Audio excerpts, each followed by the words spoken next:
बिस्मिल्लाहिर्रहमानिर्रहीम। जी dear students, class 10th, आज हम एक्सरसाइज 3.2 करने जा रहे हैं। एक्सरसाइज 3.2 क्वेश्चन नंबर 1 आपके पास है। From the following matrices identify unit matrix. इनमें से हमने बताना है कि यूनिट मैट्रिक्स कौन सा है और इसी तरह रो मैट्रिक्स कौन सा है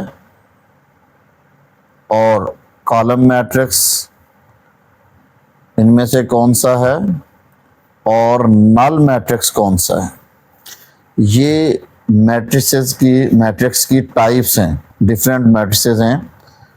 इनको हम साथ साथ एक्सप्लेन भी करते जाएंगे और इनकी टाइप्स भी बताते जाएंगे। फर्स्ट पार्ट आपके पास एक मैट्रिक्स दिया गया है 5, 7, 8।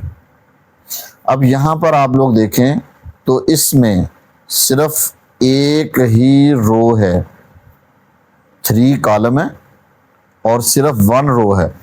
और ऐसा मैट्रिक्स जिसमें सिर्फ और सिर्फ एक रो हो, ठीक है, ओनली 1 रो, तो ऐसे मैट्रिक्स को हम रो मैट्रिक्स का नाम देते हैं और यही आपका आंसर है। तो ये ऑब्जेक्टिव टाइप है, ये अच्छे तरीके से आपको समझ आ जानी चाहिए कि डिफरेंट टाइप्स हैं। उनमें से ये तो फर्स्ट क्वेश्चन आपने सॉल्व कर लिया। इसमें एक ही रो है, इसलिए हम इसका आंसर लिखेंगे रो मैट्रिक्स। तो मैट्रिक्स की अकसाम में से ये रो मैट्रिक्स टाइप है। उसके बाद अगर हम देखें बी, तो बी आपको मैट्रिक्स दिया गया है 0। बी आपके पास है 0, तो इसमें एलिमेंट 0 है। ऐसा मैट्रिक्स जिसमें ऑल एलिमेंट्स 0 होते हैं उनको हम नल मैट्रिक्स कहते हैं। लिहाजा इसका आंसर क्या आ जाएगा कि ये नल मैट्रिक्स है। जी डियर स्टूडेंट्स, सी आपके पास है 1, 0, 0, 1। तो ये एक ऐसा मैट्रिक्स है जो जिसके डायगोनल साइड पे 1 और 1 है और बाकी एलिमेंट्स इसके 0, 0 हैं। तो एक ऐसा मैट्रिक्स जिसके डायगोनल साइड पे 1, 1 हो, चाहे वो 2/2 का है चाहे वो 3/3 का है, अगर डायगोनल साइड पे उसके 1, 1 हैं और बाकी तमाम एलिमेंट्स 0 हैं तो उसको हम कहते हैं यूनिट मैट्रिक्स। इसको आइडेंटिटी मैट्रिक्स भी कहते हैं और इसको यूनिट मैट्रिक्स भी कहते हैं और ये इसका आंसर आ गया। ये आपकी एक्सरसाइज 3.2 के पहले 3.2 से पीछे ये आप लोगों को तमाम टाइप्स बुक के अंदर दी गई हैं, जहां से आप पहले इनको अच्छे तरीके से याद कर सकते हैं और फिर इजीली एक्सरसाइज 3.2 सॉल्व कर सकते हैं। अगला आपके पास पार्ट है डी, जिसमें तमाम एलिमेंट्स आपको 0, 0, 0, 0, 2/2 का ये मैट्रिक्स है और तमाम एलिमेंट्स 0 हैं और सेम यहाँ पर भी वही नल मैट्रिक्स इसका आंसर आएगा, क्योंकि कोई भी एलिमेंट जो है वो 0 के अलावा नहीं है। जी डियर स्टूडेंट्स, ई पार्ट इसका है 6, 0, 8। तो यहाँ पर अगर हम देखें तो 1 कॉलम नज़र आ रहा है जबकि 3 रोज हैं आपके पास। तो लिहाजा सिर्फ एक कॉलम होने की वजह से, सिर्फ 1 एक ही कॉलम होने की वजह से इस मैट्रिक्स का नाम है कॉलम मैट्रिक्स। तो ये आपका आंसर आ जाएगा। उसके बाद इसका लास्ट पार्ट है एफ इज इक्वल टू 7, 1, 9। तो यहाँ पर भी आप लोगों को एक ही कॉलम नजर आ रहा है, लिहाजा यहाँ पर भी इसका सॉल्यूशन कॉलम मैट्रिक्स आ जाएगा और यही इसका आंसर होगा। इस तरह आपका क्वेश्चन नंबर 1 सॉल्व हो गया। अब चलते हैं हम क्वेश्चन नंबर 2 की तरफ। जी dear students, exercise 3.2 class 10th question number 2 है identify type of the given matrices as row. इनमें से सेम क्वेश्चन नंबर 1 की तरह है कि इनमें रो मैट्रिक्स कौन सा है, कॉलम मैट्रिक्स कौन सा है, स्क्वायर कौन सा है एंड रेक्टेंगल कौन सा है। तो यहाँ पर आपके पास रो और कॉलम तो आप फर्स्ट क्वेश्चन में भी कर चुके हैं। यहाँ पर एक स्क्वायर आ गया, एक रेक्टेंगल आ गया। स्क्वायर कौन सा होता है? जिसमें number of rose and number of columns बराबर होते हैं, या तो 2/2 हो, या 3/3 हो, या 4/4 हो, एंड सो ऑन। और अगर कोई मैट्रिक्स ऐसा हो जिसमें number of rose and number of columns वो सेम नहीं है, तो इसको हम कहते हैं ये रेक्टेंगुलर मैट्रिक्स है, यानी मुस्ततीली शक्ल में है। तो जिसमें जैसे 2/3 आ जाए, 1/2 आ जाए, 3/4 आ जाए, एंड सो ऑन। तो फर्स्ट आपके पास इसका यहाँ पर मैट्रिक्स है A इज इक्वल टू 5 3 4। तो यहाँ पर अगर आप लोग देखें तो यहाँ पर तो 1 कॉलम है, ओनली 1 कॉलम। तो लिहाजा ये आप पढ़ चुके हैं कि अगर 1 रो हो तो वो रो मैट्रिक्स होता है, और अगर 1 कॉलम हो तो वो कॉलम मैट्रिक्स होता है। तो लिहाजा इसका आंसर आ जाएगा कॉलम मैट्रिक्स। और नेक्स्ट पार्ट है B इज इक्वल टू 1 6 4 1। अगर आप यहाँ पर देखें तो आपको 2 रो नजर आ रही हैं, R1 R2, और 2 ही कॉलम नजर आ रहे हैं, C1 C2। तो 2 रोज हैं, 2 कॉलम्स हैं, लिहाजा ये इसका ऑर्डर बन गया 2/2। और आपने देखा है कि जो 2/2 हो वो स्क्वायर मैट्रिक्स होता है, लिहाजा इसको हम इसका आंसर लिखेंगे स्क्वायर मैट्रिक्स। जी डियर स्टूडेंट्स, सी पार्ट आपके पास है 3 5 8 0 4 एंड -2। तो यहां पर हम देखें तो आपके पास 2 रोज हैं और 3 कॉलम्स हैं, C1 C2 और C3। तो ये 3 कॉलम्स हैं। तो यहाँ नंबर ऑफ रोज और नंबर ऑफ कॉलम्स इक्वल नहीं है, तो लिहाजा हम इसका सॉल्यूशन लिखेंगे कि ये एक रेक्टेंगुलर मैट्रिक्स है। उसके बाद नेक्स्ट हमारे पास है D 5 -5 2 7।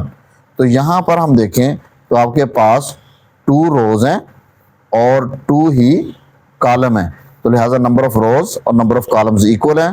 तो लिहाजा ये आपका मैट्रिक्स है स्क्वायर मैट्रिक्स, और ये आपका आंसर आ गया।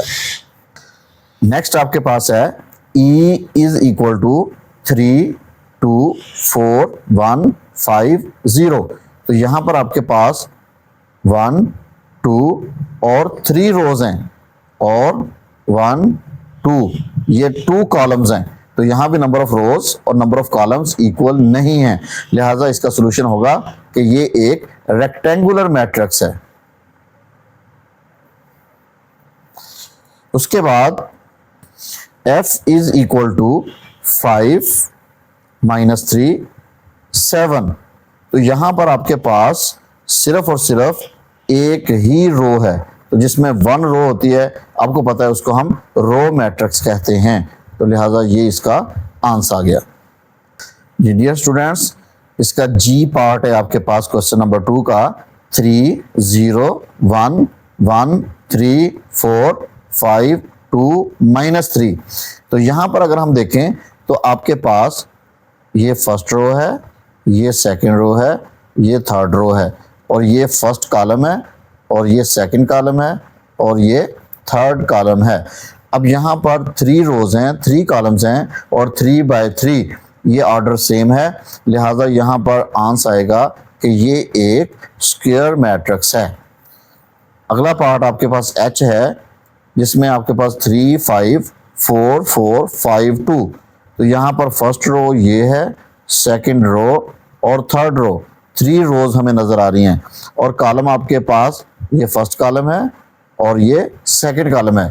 तो यहाँ नंबर ऑफ रोज और नंबर ऑफ कॉलम्स इक्वल नहीं है, लिहाजा यहाँ पर आ जाएगा कि ये एक रेक्टेंगुलर मैट्रिक्स है।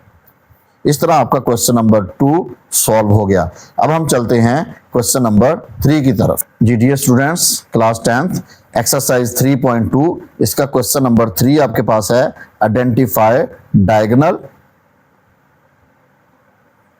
Scalar and unit matrix. तो यहाँ पर आप लोगों को ये बेसिक 3 कॉन्सेप्ट अच्छे तरीके से समझना जरूरी है। डायगोनल, स्केलर और यूनिट में क्या डिफरेंस होता है। यहाँ पर आपको एक मैट्रिक्स नजर आ रहा है 1 0 0 1। इन तीनों में एक तो सिमिलैरिटी होगी कि इसके अंदर ये जो डायगोनल साइड होती है किसी भी मैट्रिक्स की,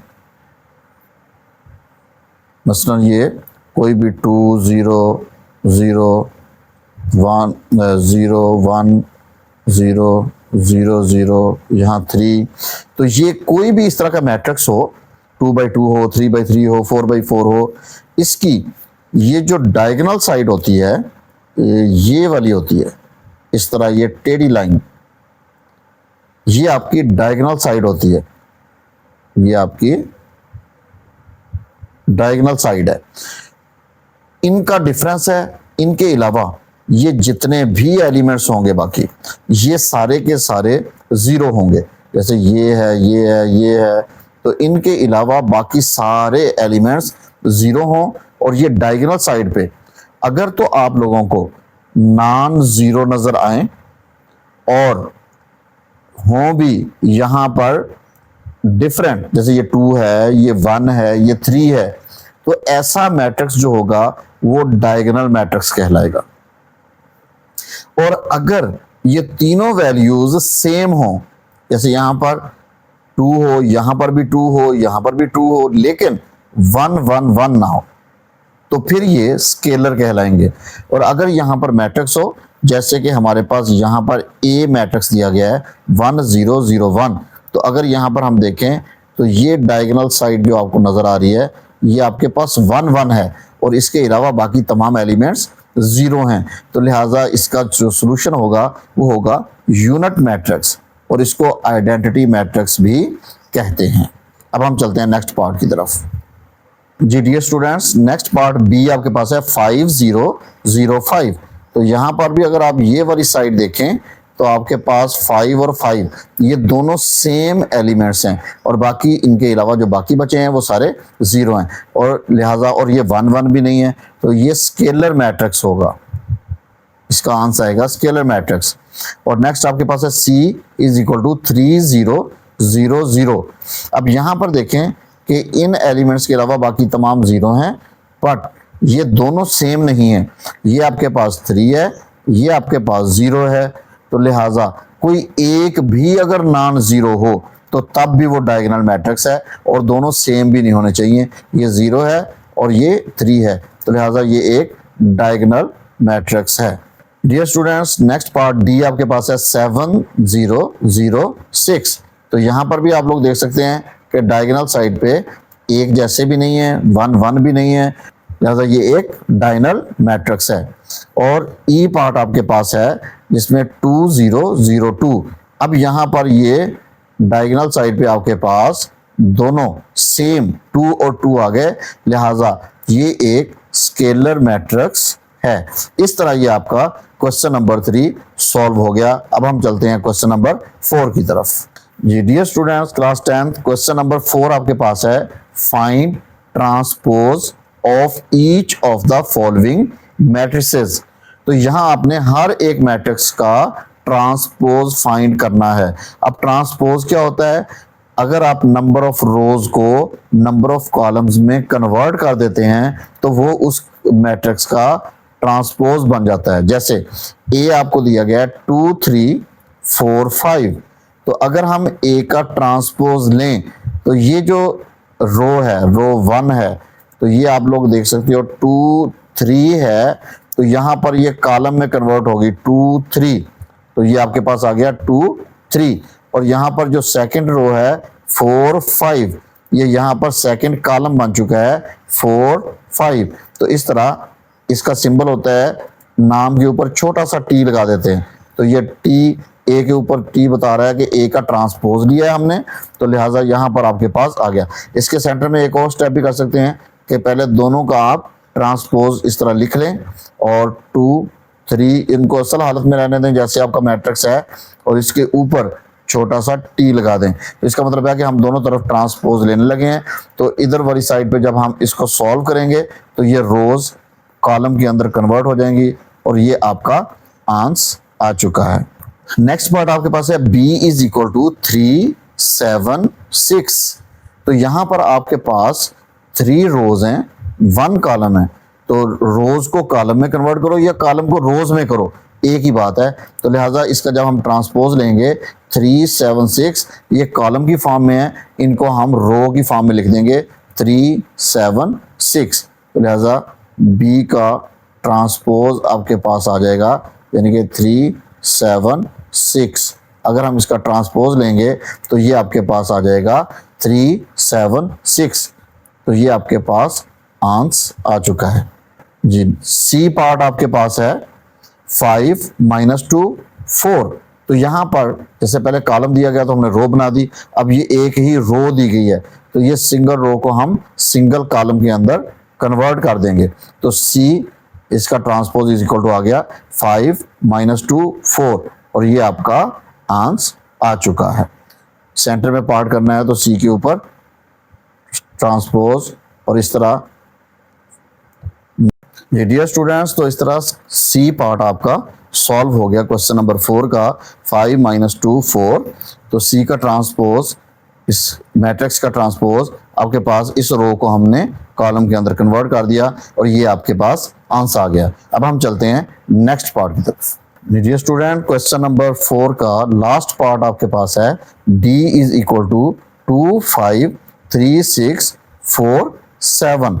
तो यहाँ पर आप लोगों ने जब इसका ट्रांसपोज लेना है, d का ट्रांसपोज इज इक्वल टू 2 5 3 6 4 7।